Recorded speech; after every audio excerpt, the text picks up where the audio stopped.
Steady. Steady.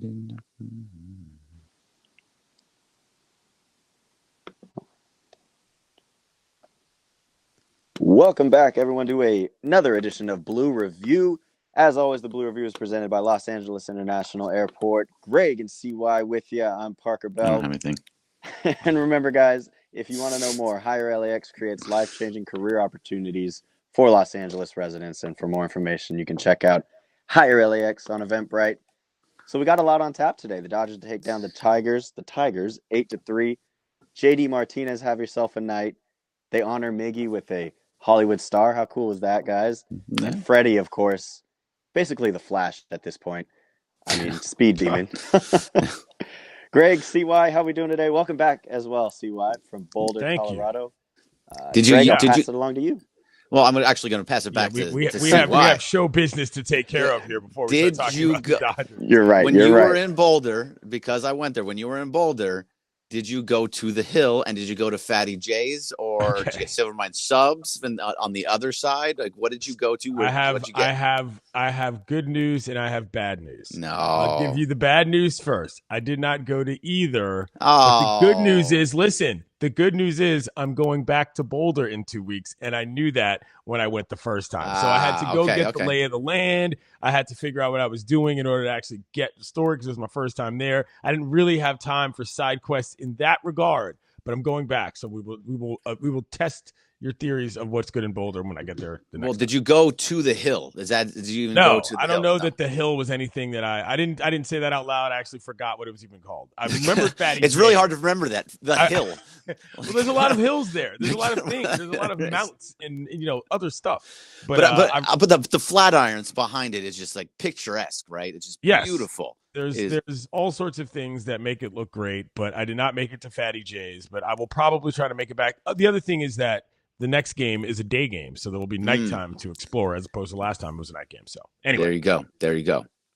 Anyway, so we should probably talk about JD Martinez at this point. Probably. Huge game last night. He had 2 home runs. He had 5 RBIs. He was just incredible. And the thing about it is he's worth 1 year, $10 million.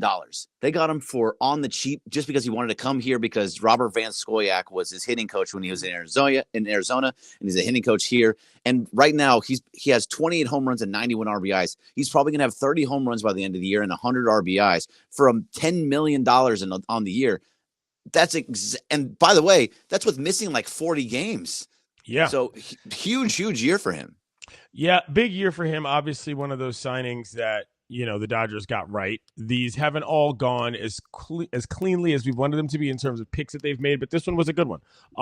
In terms of you can't ever. I don't know whatever the projection would have been for what the numbers you were going to get out of JD Martinez would have been before this season, even at your highest assumption of what could have gone right. I don't know that they would have gotten this far up, and that's not a knock on him. That's just, this is beyond out of the ordinary. It's just super necessary. And again, to be able to go on the IL for that long and come back and still actually have found it, I think is a really good sign. I think it just speaks to how well JD Martinez knows hitting.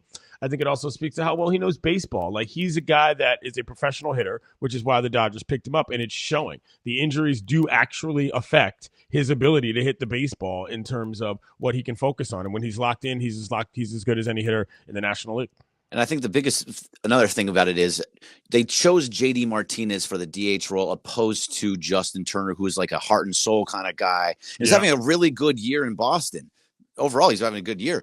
But they chose JD instead, and it's looking like it's the right decision for the Dodgers. As much as you would have liked to have him in the locker room, Justin Turner, JD has been doing just enough that you're very, very happy. Let's look at the actual stats here. Let's call them up.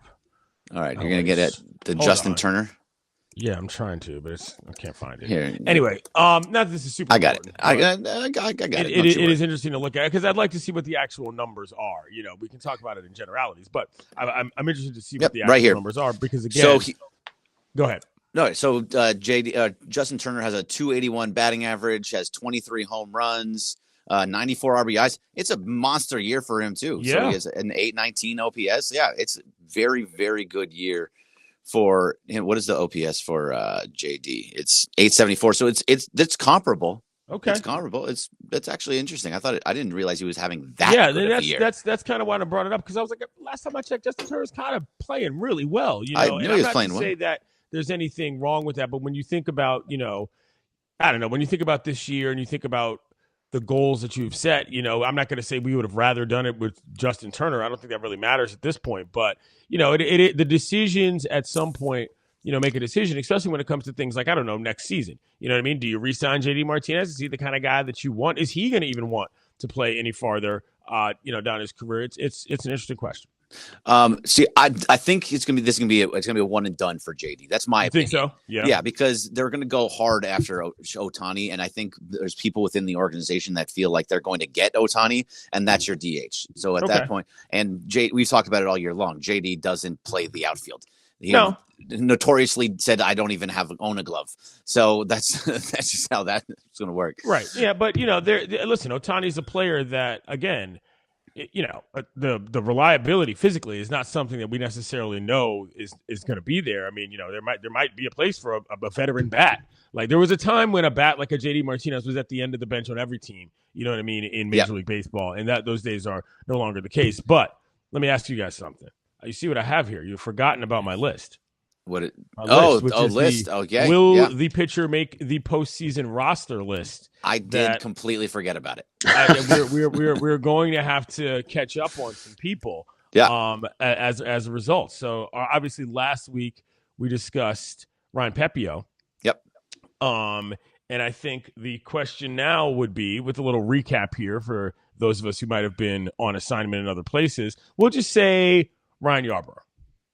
Yeah, he's absolutely on the list. He pitched great. Was it 2 nights ago, Parker? It was a couple, whatever it was. A couple nights ago.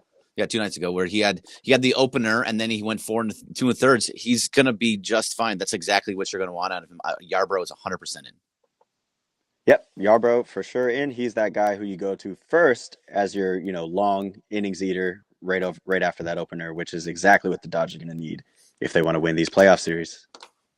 Okay, so that gets us into what my obsession has been. Well, the reason I'm asking is because you guys I have watched 2 to 3 games that played this weekend, and I just wanted to make sure that I think Ryan Yarbrough's got to be there. I mean, I don't think you can pick up a guy that late and he doesn't find a way onto your postseason roster. You're screwing up. But I do think the stuff is that good. But I did want to ask you guys about the opener situation. You know what I mean? Because this is what we've discussed, Greg. How do you like it? Is this something I can interest you in? It's something that can interest me in. You use it when you have to use it, and it seems like with this team, you're going to have to use it at times. And it's a necessity. It's not because you want it. It's a necessity, and they're going to do it. They're going to do it that way no matter what. But it's just in certain games, right? Like if Clayton Kershaw comes back, actually gets to play in the postseason, I'm still wary on that. I know I'm probably in a minority there, but I'm still very wary on that. If he's not going to get an opener, Bobby Miller's not going to get an opener. I don't think Pepio will, and Lance Lynn won't either. But if some of those guys they don't want them to start, I think you're going to have an opener with Yarbrough. Well, hold on. What do you mean? You can't just name all 4 starters and then say nobody's going to get an opener, and then be like, we're going to have to use openers. Which one is it going to be for? I don't think they're going to have for any of those. If those guys are your starters, I think there won't be an opener. But if they turn out to be like if Pepio starts falling off a little bit, Bobby Miller has been seen a whole bunch recently where now he's given up runs over and over again. If you feel like you need an opener for him, if he next time he pitches, I think against the Giants, if he gives up a bunch of runs, maybe that's a guy that you're going to get. But it's going to depend on how they pitch down the stretch. Parker, what are your thoughts on this? Well, so it sounds like the confidence level in Miller dropped from Greg, which is a shock to me. No, it's not that he's given up runs recently. Yeah. He wasn't and a lot of runs. I think it was like 6 or 7 2 starts ago. It was 3, which is not so bad, but they're starting to get hit. Yeah, no. So I think it's either going to go one way or the other. They're either going to go with the opener tactic, and it's going to be for a majority of the starters, Lynn, including Kershaw, depending on the shoulder, or they're going to go without it, and they're safe, and they feel fine with the 4 guys that Greg mentioned. So this is just going to have to be a wait-and-see moment. Yeah, I mean, I guess, but I don't love the idea of how to explain this. Clearly, there will be a strategy. I'm very pro opener, if you will. Greg, what's going on in the background? Jorge's in the other room, and he brought something for Chris Morales' birthday. So he's That's right. looking Well, at me. happy birthday, Morales, by the way. Yes, We at the Blue Review wish you feliz cumpleaños. What was I saying? Oh, as you guys know, I am quite pro opener. I am pro opener for a lot of reasons, which for is Kershaw mainly, too. Which is mainly Kershaw might be the only one I'm a no with, and it might only be for one start that I make that decision just for ego's sake, if I'm being quite honest. But I do think there is something to be said for, hey, we're going to maximize our arms and we're not just going to roll the dice here.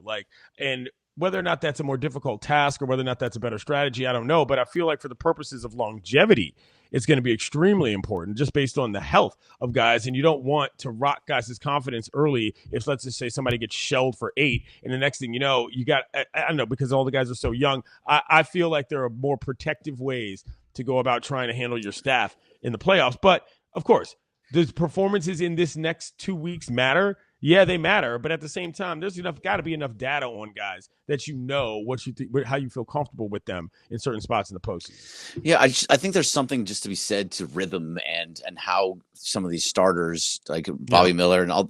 I know they're young, but there's a difference between coming in to start a game and seeing the top of the lineup than coming in the middle of it. It's as a pseudo reliever. I wonder how they would handle some of those things, and I don't think guys. First of all, I don't think guys like Lance Lynn and Kershaw will be able to handle it at all. Really? I don't think Lynn will for sure not be able to handle it. I mean, he gives up home runs anyway, so it doesn't really matter. But like even last night, he gave up his 42nd home run of the season, 42nd, which is just so many, and it's 14 with the Dodgers. So that's not like it has changed all of a sudden. But I don't think he'd be able to handle it. I think Bobby Miller, I just feel like he's another one of those guys that he's going to be a stud all the way down the line, and won't want the opener. But Andrew Freeman gets what he wants. So, well, yeah, I'm anti-opener. I just don't like it. Okay, that's fine. I mean, more importantly, though, you're trying to win games. I am not in love with the concept of openers as some sort of a gimmicky thing to prove some point, not even remotely. I just genuinely feel that with this level of mid-level confidence in your starters, it's a good way to try to at least ensure that nobody gets super blown up or nobody has a complete morale disaster, like let's just say a 4-homer inning or whatever from Lance Lynn in the first, and then you're out of a game. You know what I mean? It's one thing for it to happen against, I don't know, the Padres in September. It's another thing for it to happen against potentially, I don't know who, the Phillies in October. You just don't want that. You know what I mean? And that's what I'm saying. I feel like this team, because of the pitching staff, is a little bit playing not to lose in terms of how they handle their arms. And that's a terrible place to be. You don't want to be playing not to lose. And that's why we've been so down on this pitching staff. And look, I know I'm super negative about this right now because I just don't see a path to the World Series. And I think that all of this stuff that we're talking about is very viable, and it makes it tough and it makes it hard to even see further into it that we can go further.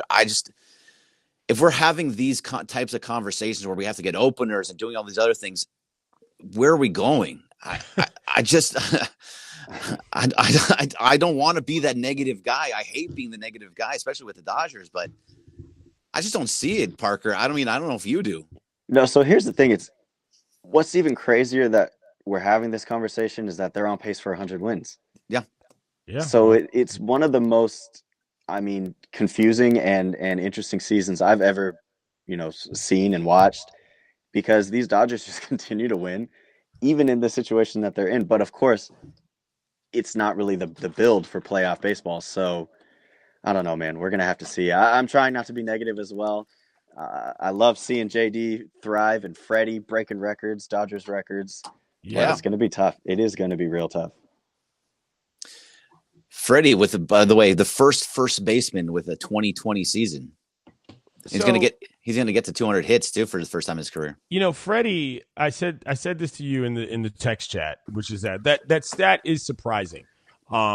Mainly from a positional standpoint. You think, man, who would he? I wonder who else is even close to on that list. Parker, if you want to look that up, most stolen bases in a season by a first baseman. I would love to know that. That's be a great name some guys moment. But Freddie Freeman is a very underrated base runner. And I don't mean that just in terms of stolen bases. People all the time get caught up in stolen bases as the only metric or the only sort of eyeball test to tell who's a good base runner. Freddie Freeman, yes, has the numbers to back that up this season. Yes, continually steals bases, but just moves around the bags well. You don't see him getting thrown out on a lot of dumb stuff. You know what I mean? He's an excellent base-to-base guy, which is something I really appreciate about his game. All right, I really want to give you your answer, CY, because this one is a personal fun story with this guy. He used to be my dad's first baseball coach. That's right, Don Baylor. Don Baylor had 52 stolen bases in 1976. Groove. Wow. Groove's nickname was Groove because when he first came up in the league, he gave an interview and he said, they played their first National League game, and he kept saying, I want to get in the groove, this, that, and a third. And so Dusty, I believe, or maybe it was Hank Aaron. But anyway, they highlighted a bunch of like newspapers and magazines, and they put him on his locker, and that was his thing ever since. Don Baylor, that's great. That's good. He didn't hit 20 home runs in that year. He got. Does it say? Because Don Baylor was this was 1976. I'll go check and see what his home run total was. Please for that do. year, I'd love to know some of the names on that list. Don Baylor played in an era of freewheeling, fire wagon base running. Back in the day. Go look up clips of Don Baylor running the bases. You're going to see dudes getting trucked like they're at the Pac-12 after dark. It's no joke. You know what I'm saying? But also on that list, Rod Carew. Well as Greg Jeffries and Gerald Perry. So, like you mentioned, it's that era of just the 80s. Greg Jeffries. Very, late 70s. Okay. Sure. Just running. But, first basemen were typically guys that were big dudes. Like Mo Vaughn was a first baseman. Like that. Yeah, this is an interesting discussion. You're right, but that was a year. That was an era after. Like first basemen were not always behemoths. Like the Frank Thomases of the world. Right, he's not stealing bases. No, but that was a sort of newer era. Like think about guys like Will. Think Eric Karros is going to steal bases? No, but again, you're cutting it off a little too. Yeah, I know. I'm thinking saying? 90s, 80s. Before that, the 70s and 80s, first basemen weren't all massive dudes who were on steroids. You know what I mean? Some of them were. You know what I mean? But there were guys that were relatively athletic. Mark Grace comes to mind. Not that he was all that, not that he was stealing bases, but he also wasn't some huge dude necessarily. I think Karros wasn't huge. No, but he was a home run hitter, but he wasn't huge. Yeah. It was always from what I remember, it was always the first baseman was a home run hitter. Like that, they could get the ball out of the park. Yeah, so this is a whole other discussion I have all the time about whether or not that's the smartest way to actually play baseball. Like, should your first baseman be an athletic baseball player? This is a whole other thing, but Cody Bellinger played first base, but he probably didn't have the 2020 season. But he also moved around outfield and that kind of thing. But the biggest could name have to do it since has been Goldie. So 2016, he had a 30 stolen base season, and of course, he had like 34 home runs that year. So, or I think 24. Yeah. Yeah, but I mean, this is a whole other discussion about baseball strategy. But like, this is why I think, an athletic first baseman is in fact more advantageous to you than a guy that can hit as many.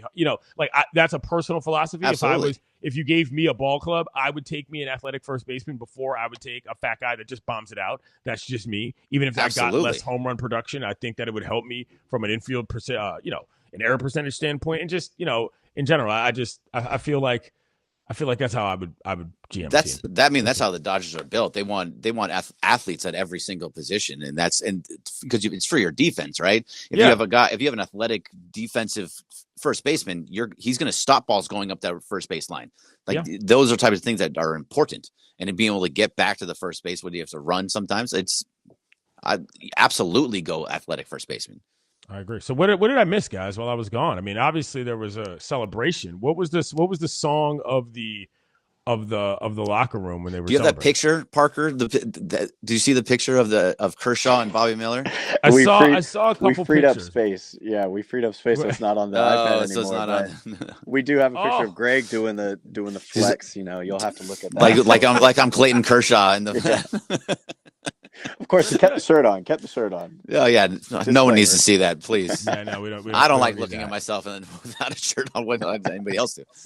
But yeah, so I mean, another one in the books. I mean, look, if you guys want to know my reaction to this, I think we're at the point of, I don't want to say awkward, but when when we talk about some of those teams where you think, man, how did they not get more than one? You know, the Dodgers are in that conversation now. When you start getting into the double-digit division, when you got a double-digit ratio to actual commissioners' trophies, you start getting to that era where you're thinking, oof.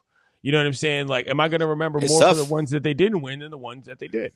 As of right now, you are looking at the ones that they didn't win, then they win, because there's just the one, and it was a shortened season, so people are always going to say it still counts the same, and everybody played the same type of games, but people are going to look at it differently because it was strike shortened, or not strike. It was a shortened season, so they are going to look that way, but they got to get there eventually. It's all, and unfortunately, like we said, I don't think it's this year. Hopefully next year with Ohtani in that lineup.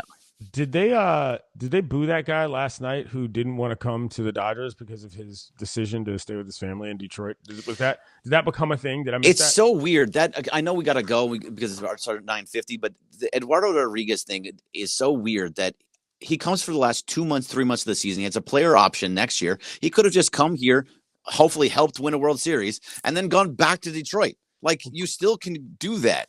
So I don't understand. It was a very strange situation. You clearly are a terrible salesman, even though you look like a realtor with the Sunday Swagger stuff. Hey, the Sunday Swagger is great stuff. Should be on the tourism board. 4-way stretch. For LA. 4-way. Wow. I don't even know the fourth way. This is a family show. Get me out of here. All right, thanks. So that'll do it for the Blue Review. Parker, thanks, LAX. Clinton. See you guys tomorrow. I was in LAX. Thank you, LAX.